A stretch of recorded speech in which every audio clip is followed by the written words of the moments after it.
કેટલાક નેતાઓની રાજકીય જમીન ખસકી ગઈ છે।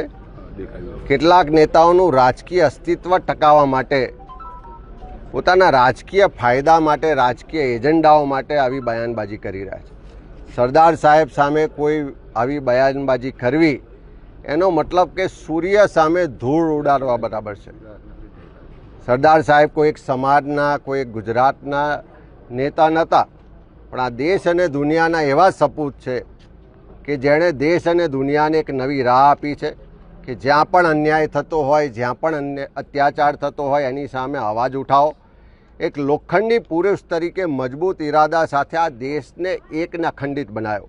અને એ સરદાર સાહેબ સામે બોલવાની જે જુર્રત કરે છે એવા નેતાઓને પણ કહેવું છે કે કદાચ મહારાષ્ટ્રમાં પોતાની રાજનીતિ ચમકાવવા માટે આવી બયાનબાજી કરતા હોય તો અટકી જજો અને ગુજરાતની જનતા અને ગુજરાતની ધરતી પર ક્યારે આવી ગુસ્તાખી થશે તો એનો જડબે સલાહ